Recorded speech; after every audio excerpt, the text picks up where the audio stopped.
A few moments later. Assalamualaikum warahmatullahi wabarakatuh. Selamat siang murid-murid. Waalaikumsalam warahmatullahi wabarakatuh.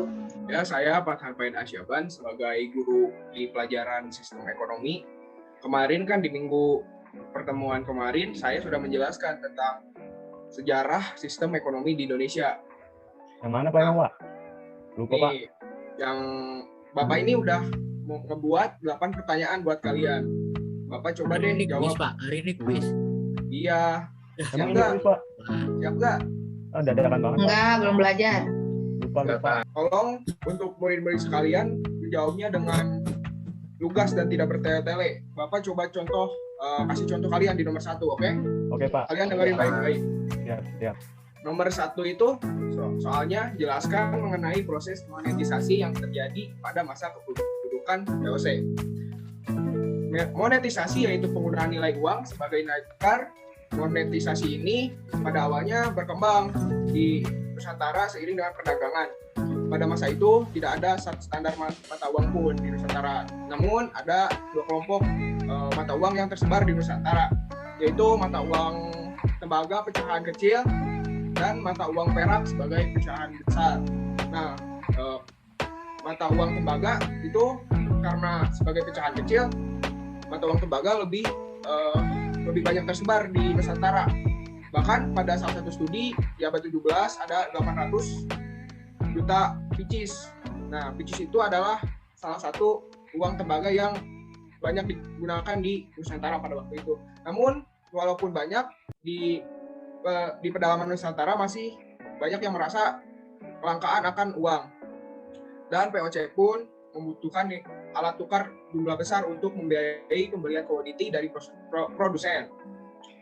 Pada awalnya VOC mendatangkan uang perak dari Belanda yaitu gulden dan negara lain seperti dolar. Namun karena cara tersebut cukup mahal, VOC mencetak mata uang sendiri dari logam yang lebih murah. Dan pada 3 abad kemudian, yaitu abad ke-19, seiring dengan kekuasaan VOC, Nusantara memiliki satu standar mata uang yaitu gulden Hindia Belanda. Nah, seperti itu contoh menjawab pertanyaan dari saya. Gimana? Pertanyaannya susah nggak Pak? Ya, pokoknya kalian harus bisa jawab deh. Oke ya? Kemarin kan Pak, sesuai materi yang kemarin dipelajari. Ya, kalian siap. Pokoknya kalau belajar pasti bisa jawab pertanyaan saya. Siap Pak, saya belajar. Cuman Bapak ngasih kuisnya dadakan sih. Ya, udahlah gak apa-apa. Kamu banyak ngomong nih, saya kurangin nilainya. Ya Pak, maaf. Pak, langsung aja Pak. Langsung saja. Yang mau jawab, kalian pakai fitur raise hand, nanti saya pilih deh. Nih pertanyaannya berdua kayak gini. Bagaimana sistem perekonomian dikelola oleh VOC di Hindia Belanda? Jelaskan cara yang dilakukan VOC untuk memaksimalkan dan mengefektifkan penaklukannya atas Hindia Belanda. Pertanyaan mana nih? Diki nih duluan nih. Coba Diki gimana jawabannya? Pak, siap. Ya Pak, menurut saya VOC itu menggunakan yang mana sistem tersebut ada sistem yang memanfaatkan semaksimal mungkin kekayaan di wilayah teritorinya. Nah, dari hal itu VOC sangat mendapatkan keuntungan yang sangat banyak. Akan masyarakat mengalami kemiskinan, Pak. Lalu VOC mengedepankan diplomasi yang menjalin hubungan dengan tuan tanah untuk memperbudak masyarakat atau budaknya tuan tanah agar mereka bisa mendapatkan hasil pertanian dan perkebunan yang sangat menguntungkan, Pak. Nah, hal itu sangat meningkatkan perekonomian Nusantara. Tetapi di sisi lain, tuan tanah hanya dan masyarakat yang ditugaskan bekerja tidak mendapat keuntungan melainkan kerugian yang amat besar, Pak. Itu jawaban saya, Pak. Oke Diki, kamu baik banget ya jawabnya. Kayaknya nanti pulang sekolah kamu ke kantor saya, nanti mau didaftarin Olimpiade Ekonomi ya. Alhamdulillah, terima kasih Bapak. Diki nyontek tuh Pak. Enggak Pak, saya belajar Pak. Masa Diki belajar sih? Saya belajar Pak. Coba Bapak mau dengerin jawaban dari yang lain ya. Lanjut nomor 3. Oke Pak, ya. Nomor 3, mengapa pemerintah kolonial Belanda mengganti kebijakan ekonomi liberal pada tahun 1870 sampai 1932 ke kebijakan proteksi dan substitusi impor pada tahun 1933. Jelaskan mengenai substitusi impor dan manfaatnya bagi perekonomian Hindia Belanda. Yo, mana yang mau jawab nih? Diki mau jawab lagi, tapi Estu nih lah, tuh jawab. Tadi pertanyaannya apa Pak? Lupa Pak. Pertanyaannya itu mengapa pemerintahan kolonial Belanda mengganti kebijakan ekonomi liberal ke kebijakan proteksi dan substitusi impor. Jelaskan mengenai substitusi impor dan manfaatnya bagi perekonomian Hindia Belanda. Oke Pak, saya izin jawab Pak. Karena pemerintah kolonial Belanda itu mengganti kebijakan liberal menjadi proteksi dan substitusi impor karena adanya depresi dunia yang membuat pemerintah Hindia Belanda saat itu mengubah kebijakan secara mendasar. Nah, terus sektor-sektor ekonomi di luar komoditi ekspor utama, terutama sektor industri dan pangan yang dapat menggantikan barang-barang impor dan sekaligus dapat menjadi sumber penghasilan penduduk di pacu pembangunannya. Nah, tadi apa sih substitusi impor?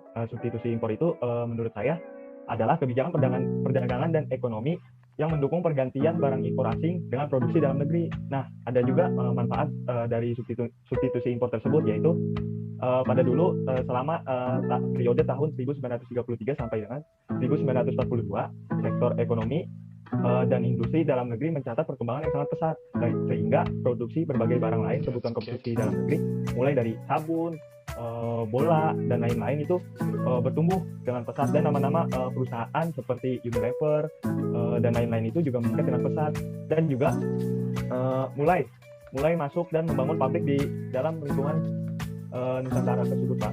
Begitu menurut saya Pak jawaban saya. Bagus banget ya jawaban dari Estu. Oke, saya lanjut ke pertanyaan keempat. Saya sistem SKS Pak, sistem kerja malam, jadinya ingat. Oke, bagus. Saya juga sebagai itu. Nah, Oke Pak.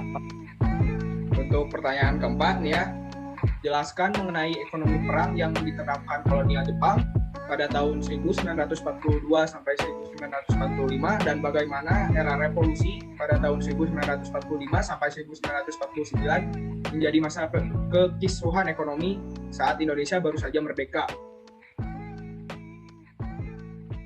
Mana nih?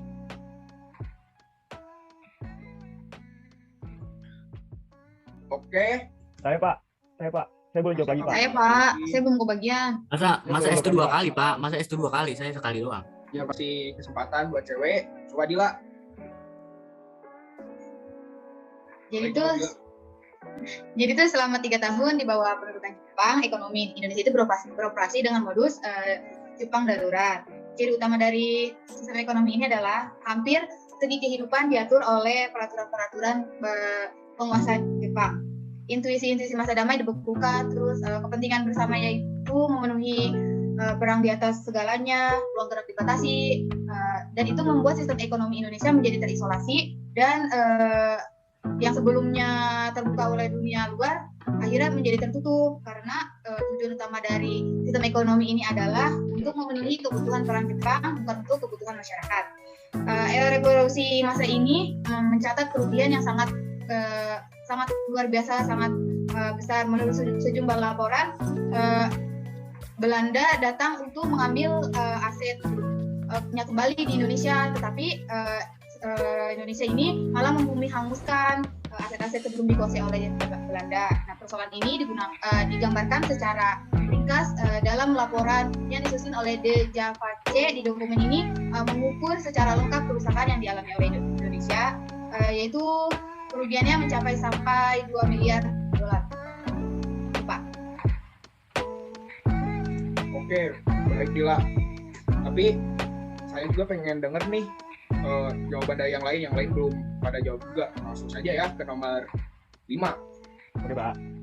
Bagaimana sistem politik demokrasi parlementer pada tahun 1950 sampai 1957 menghasilkan kebijakan ekonomi yang tidak stabil? Apa alasannya pemerintahan kemudian mengganti sistem politik demokrasi parlementer ke demokrasi terpimpin? Bagaimana dampaknya pada sistem perekonomian Indonesia kala itu? Mana nih yang jawab? Ya ampun Dila, kan udah jawab. Saya udah ngalah aja Pak, mending kasih Saya ke mau yang jawab lain. lagi, nggak boleh Pak. Udahlah, saya tunjuk aja. Desi yang paling telat. Presennya saya pilih. Karena pada masa sistem politik demokrasi parlementer, hampir setiap tahun terjadi pergantian kabinet. Masa pemerintahan kabinet tidak ada yang berumur panjang, sehingga masing-masing kabinet yang berkuasa tidak dapat melaksanakan seluruh programnya dengan baik.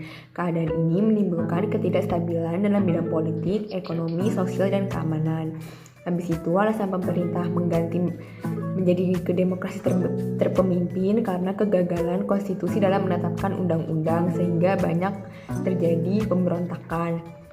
Habis itu karena negara semakin bahaya, akhirnya Presiden Soekarno terpaksa mengeluarkan dekret presiden yang dikeluarkan pada tanggal 5 Juli 1959. Tindakan itu juga didukung oleh militer karena mereka juga tidak sanggup dengan pemberontakan. Habis itu, gara-gara adanya tingginya tingkat kesenjangan sosial antara orang kaya dan orang miskin pada masa demokrasi parlementer, karena kesenjangan sosial itu dipicu oleh maraknya politik, baik korupsi dari oknum partai maupun oknum pemerintah. Habis itu rendahnya tingkat kesejahteraan rakyat juga nggak ada karena pemerintah terlalu fokus pada perkembangan politik sehingga tidak ada yang terlalu memperhatikan perkembangan ekonomi.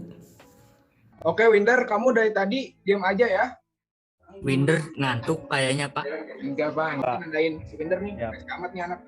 Jelaskan mengenai 4 pengeluaran besar pemerintah Indonesia pada masa 1950 sampai 1965, sehingga menimbulkan defisit anggaran yang sangat besar dan yang kemudian menyebabkan hiperinflasi. Nah, gitu dong, Winder. Kamu biasanya cepat. Gas, Winder, jawab.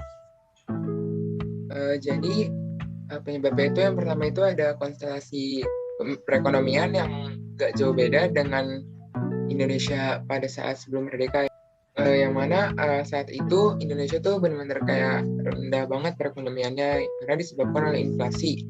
Nah, inflasi itu saat itu sudah tinggi banget di atas 100%, hyperinflasi yang disebabkan oleh kurangnya produksi barang yang diproduksi Indonesia. Jadi Indonesia secara terpaksa harus mendorong tingkat impor lebih banyak untuk masuk ke Indonesia karena masyarakat terpaksa gitu loh harus membeli atau menggunakan barang-barang tersebut karena barang di Indonesia itu dikit gitu diproduksinya, sehingga karena di saat itu kan selain inflasi juga perekonomian rendah banget dan masyarakat tuh banyak yang kesusahan, mana tuh pemerintah mengeluarkan banyak uang untuk diedarkan untuk mendorong perekonomian dan untuk masyarakat bisa membeli barang-barang kebutuhannya gitu loh. Nah, terus yang kedua itu ada sarana prasarana yang rusak gitu loh. Jadi saat habis agresi militer Belanda itu banyak sarana prasarana produksi barang-barang Indonesia itu rusak gitu loh, dirusak sama Belanda, sehingga memerlukan biaya APBN, menekan biaya APBN gitu loh. Jadi banyak harus dikeluarin biaya penanggulangan terhadap banyaknya alat-alat untuk memproduksi barang gitu loh. Terus ada sistem pemerintahan yang benar-benar kurang berjalan dengan lancar saat itu. Kabinet pemerintahan Indonesia itu benar-benar kayak gonta-ganti terus sehingga membutuhkan banyak biaya yang besar setiap gonta-gantinya itu. Bahkan ada kabinet yang rata-rata kabinet nggak sampai setahun gitu loh.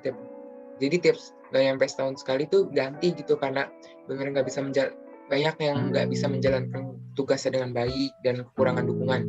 Nah, sehabis itu adanya juga hutang yang dibebankan setelah KMB kepada Indonesia, dan Indonesia tuh diisi kebijakan atau ketentuan yang KMB itu Indonesia harus membayar semua hutang-hutang Hindia Belanda gitu loh. Jadi benar-benar menekankan biaya APBN sehingga Indonesia APBN-nya benar-benar kayak tertekan dan kekurangan gitu loh dalam perekonomiannya.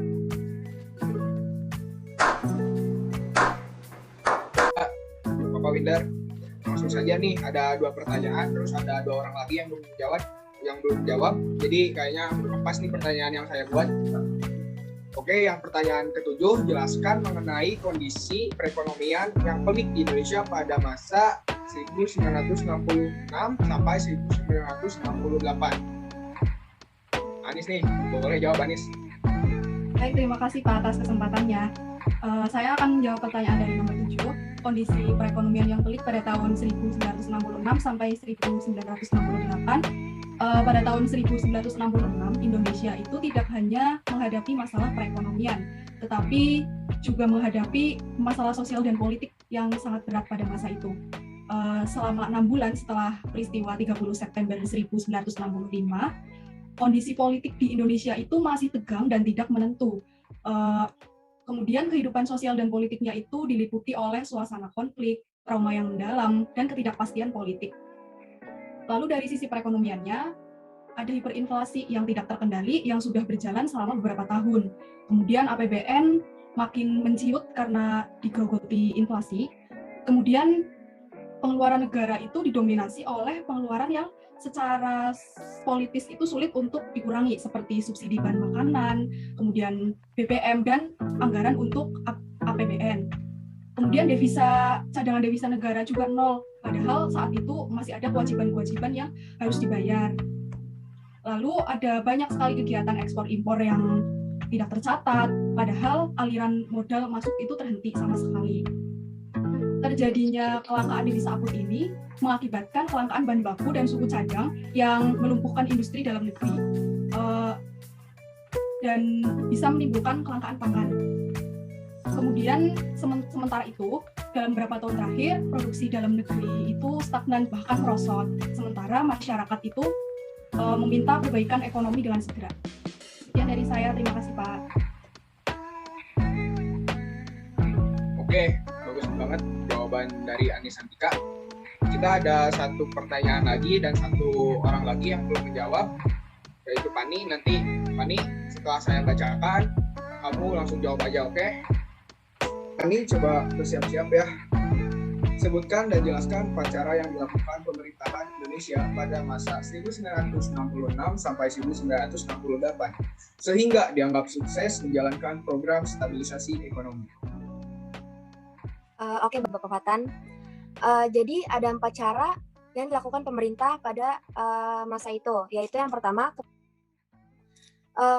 kebijakan rekontrol, yaitu melepas pasung langkah-langkah pembenahan yang diambil pilar-pilar lain dengan cara penyederhanaan prosedur perdagangan luar negeri, sistem kurs ganda, penghapusan bertahap pemberlakuan khusus bagi BUMN, dan pengurangan subsidi, dan ada lagi pembakuan peran modal asing dan dalam negeri melalui Undang-Undang PMA 1967 dan PMD 1968. Dan yang kedua, ada kebijakan fiskal, yaitu menegakkan disiplin anggaran dengan langkah-langkah yang mencakup, yang pertama itu intensifikasi pajak, dan yang kedua penghematan pengeluaran oleh departemen-departemen, dan yang ketiga ada pengurangan subsidi sangat besar untuk BUMN dan berbagai subsidi untuk masyarakat. Dan yang kebijakan ketiga yaitu kebijakan moneter. Kebijakan moneter yaitu mengendalikan uang beredar dengan diterapkannya berbagai prinsip anggaran belanja berimbang. Kebijakan moneter tidak lagi sekadar kebijakan pendukung fiskal. Dalam paket stabilisasi ekonomi Oktober 1966, kebijakan moneter ini diberi peran yang sangat penting dalam pengendalian hiperinflasi dengan diterapkan kebijakan meningkatkan suku bunga kredit bank-bank pemerintah menjadi 6-9% per bulatan dan suku bunga simpanan sampai 5% per bulan. Kebijakan suku bunga ini diperkuat dengan pembatasan langsung volume kredit dan pemberian intensif lain bagi simpanan atau termasuk pembebasan pajak, tidak dipertanyakan asal-usulnya dan sebagainya. Dan yang keempat itu ada kebijakan neraca pembayaran, yaitu melonggarkan ketersediaan devisa. Kebijakan ini mempunyai 2 sasaran operasional, yaitu yang pertama, membangkitkan dan memperlancar kegiatan ekspor-impor. Istilahnya tuh teknisnya ada revitalisasi, yaitu rekening berjalan atau current account yang disebut sebagai pergerakan ekonomi. Dan yang kedua, meningkatkan arus dana masuk melalui rekening modal atau capital account untuk membiayai program stabilisasi dan rehabilitasi ekonomi negara. Dan langkah untuk sasarannya yaitu menyatukan dengan upaya penyederhanaan sistem kurs ganda dan pembenahan prosedur perdagangan luar negeri yang mencakup dalam kebijakan dekontrol. Terus yang kedua terkait langsung dengan langkah-langkah diplomasi ekonomi untuk merunding ulang utang. Itu Bapak, apakah sudah jelas jawaban dari saya? Iya, terima kasih Pani. Jawaban kamu sudah sangat jelas, sangat memuaskan. Tapi kamu dari awal diam aja ya. Oke, Maaf ya Bapak. ya udah nggak apa-apa. Oke, sekian semua pertanyaan dari saya sudah dijawab. Ya, jam pelajaran kali ini udah habis ya. Kalian juga semua udah jawab pertanyaan dari saya. Semuanya cukup baik, semuanya bisa menjawab pertanyaan dari saya. Saya apresiasi kelas ini ya. Terima kasih. Saya akan undur diri. Saya akan ke ruang guru lagi. Terima kasih semuanya. Assalamualaikum warahmatullahi wabarakatuh. Waalaikumsalam warahmatullahi wabarakatuh. Waalaikumsalam. Terima kasih Pak. Terima kasih Pak. Terima kasih, Pak.